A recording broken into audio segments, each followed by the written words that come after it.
Michel Cotta, qui a dirigé la haute autorité de l'audiovisuel, journaliste politique aguerri, Robert Namias, qui a été le directeur général adjoint de TF1.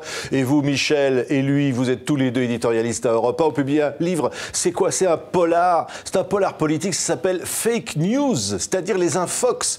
Michel, vous êtes une romancière désormais. Oui, c'est la première fois, voilà, il fallait bien commencer.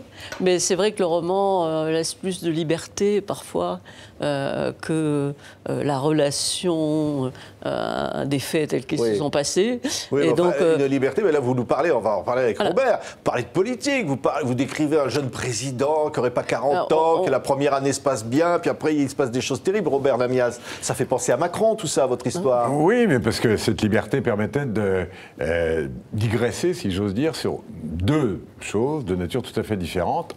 Un qui est le projet du livre, Fake News, qui est, au-delà du fake news du quotidien qu'on voit maintenant partout fleurir sur les réseaux sociaux, d'imaginer ce que pourrait être une fake news majeure qui vise à déstabiliser un État de la part d'un autre État. Oui. Et d'organiser une sorte de coup d'État à l'instigation d'un chef d'État étranger. Mais ça, Michel, c'est tout à fait plausible. C'est-à-dire qu'au fond... Ça n'a quand même jamais été fait, mais c'est vrai que notre attention avait été naturellement éveillée par ce qui s'est passé en Amérique pour l'élection de Hillary Clinton. Donc on voit quand même, ou même en France, pendant l'élection de notre président, qui est notre héros.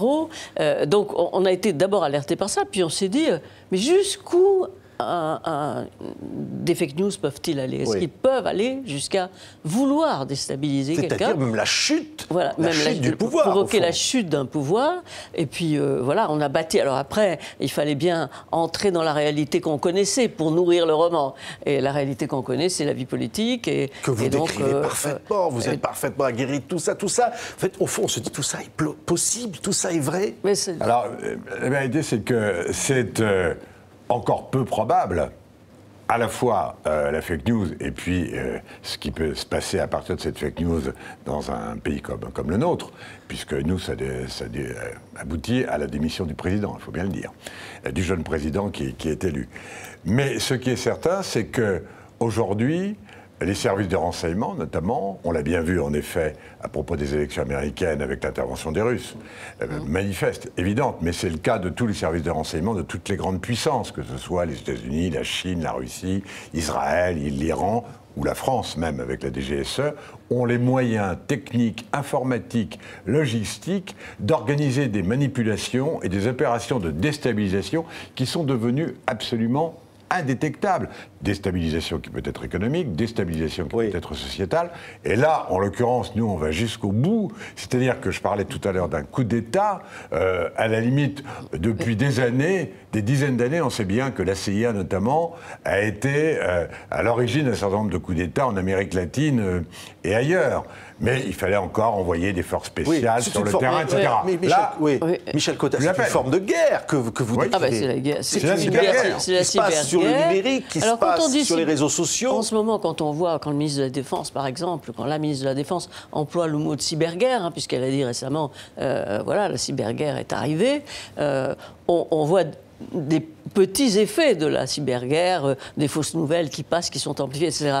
Tandis qu'évidemment, on n'a jamais vu encore un énorme fake news qui vise quelqu'un personnellement. Mais par exemple, pour illustrer notre livre, quand le ministre de l'Intérieur italien, Salvini, dit publiquement il faut que les Français se débarrassent de Macron, ce qui est quand même énorme quand on y pense, on se dit, après tout, il sera peut-être dans l'état d'esprit du président américain, qui dit « Débarrassez-moi de ce freluquet, inventez-moi ce que vous voulez, mais qui saute ». Oui. Oui, mais ça veut dire alors on ne peut plus rien croire, Robert Namias.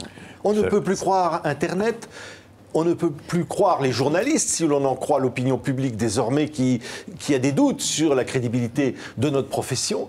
Oui, je crois qu'on n'a pas vraiment encore pris la mesure de ce que sont les fake news et là où elles nous conduisent et dans quel monde elles nous conduisent.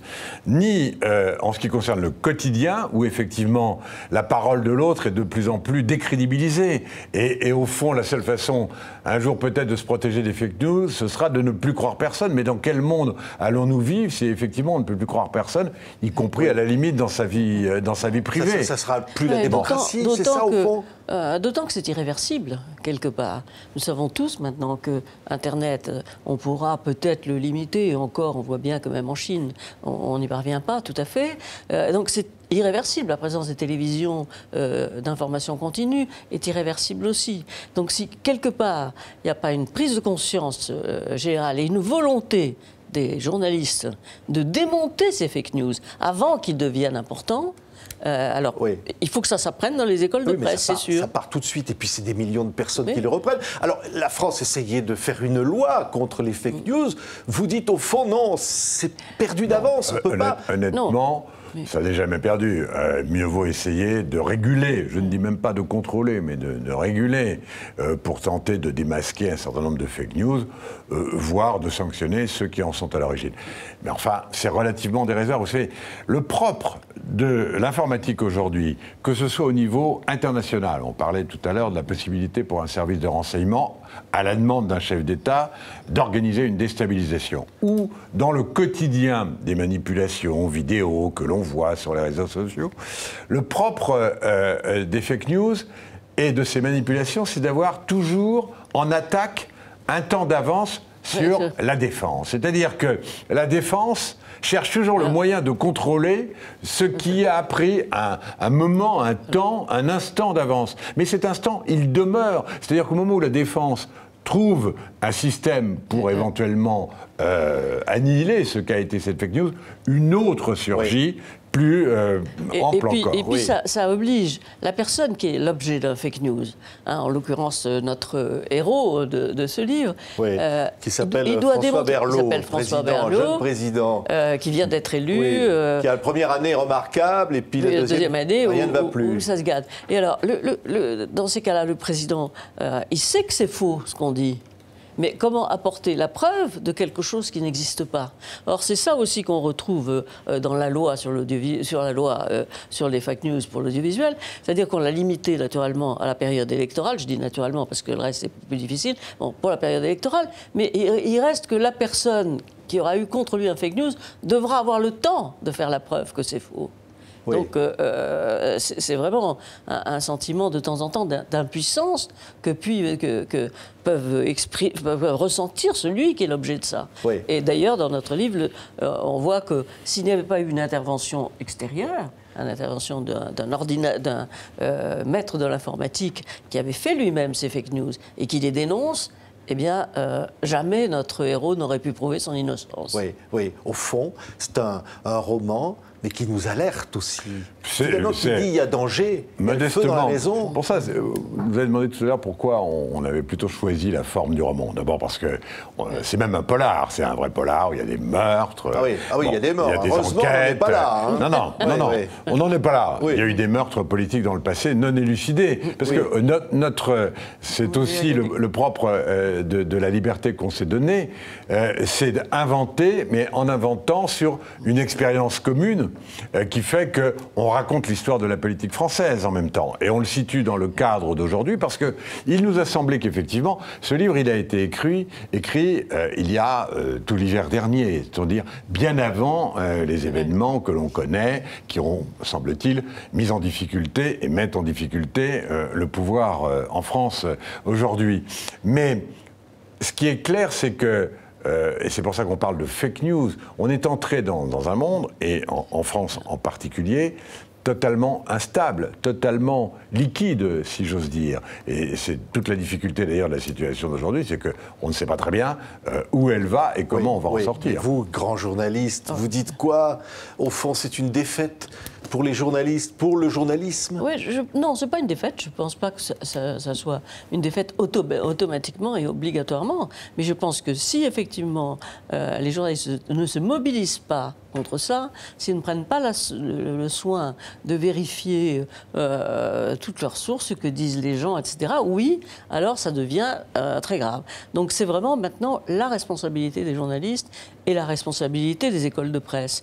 Alors il y a des chaînes qui essayent de faire effectivement un relevé des fake news du jour, et peut-être qu'on pourrait même faire un journal des fake news du jour, c'est sûr. Mais les chaînes continuent, n'ont pas une responsabilité. Parfois elles sont mises en cause, on dit, sur la non-vérification d'informations. Est-ce qu'elles sont contraintes finalement par leur format, Robert Namias? Moi, je pense qu'effectivement, tout ce qui se passe en ce moment et depuis quelques semaines, notamment avec ce mouvement des Gilets jaunes, obligera l'ensemble de la presse, toute la presse, mais en particulier les chaînes de radio et de télévision, et pas seulement les chaînes d'info, à repenser leurs pratiques professionnelles. Et puis peut-être aussi à retrouver quelques fondamentaux qui, dans la création de ces nouvelles chaînes depuis une quinzaine d'années, ont été, je ne dis pas oubliés, mais parfois pour des nécessités de rapidité, d'immédiateté, un peu quand même laissé de côté. Le fondamental du fondamental étant évidemment la vérification de l'information. Par exemple, même sur les Gilets jaunes, on s'est aperçu que arrivé à l'antenne de toutes les chaînes françaises, des Gilets jaunes sur lesquels on ne savait rien. On ne savait ni leur profession, ni leur rôle, ni leur importance au sein du mouvement. Et au fond, la presse a créé des chefs des Gilets jaunes qui, au départ, n'étaient pas plus chefs que les autres et dont on n'avait pas vérifié l'identité. Mais moi, je voudrais aller plus loin que simplement la question de la presse, des journalistes, etc. Nous, ce qu'on a voulu aussi faire, alors, modestement, à travers ce roman, c'est non seulement alerter sur la vraie cyberguerre, celle qui est devant nous. Nous y sommes, mais on est au bord d'une vraie cyberguerre, et un jour on découvrira qu'il s'est passé des choses incroyables qui étaient le fait même de la cyberguerre, voire en effet une démission, un départ d'un gouvernement, d'un chef d'État, etc. Mais au-delà de ça, je pense que on ne s'en sortira, puisque la question est de savoir quand même comment on va sortir de ces fake news qui nous envahissent. On ne s'en sortira que s'il y a une prise de conscience absolument collective et individuelle en même temps. Là, on le voit bien. Et individuelle. Oui. Alors, Michel Cottard, on voit que là, cette prise de conscience, c'est urgent. Bien sûr, mais si vous voulez, le rôle d'un journaliste, c'est quand même de faire la différence entre le mensonge et la vérité. Voilà. Alors à partir du moment où il n'y a que mensonge, il faut vraiment à un moment donné, rétablir la vérité avec tous ces moyens, peut-être avec retard, peut-être avec un temps de retard par rapport à ce qui était dit, à la rigueur, mais en tout cas, essayer de rétablir la vérité. Merci beaucoup à tous les deux. Fake News, qui fait un carton en librairie, publié chez Robert Laffont, ce thriller politique, une histoire qu'on dit trop imaginaire pour être totalement improbable. Merci à tous les deux d'avoir été nos invités. Merci.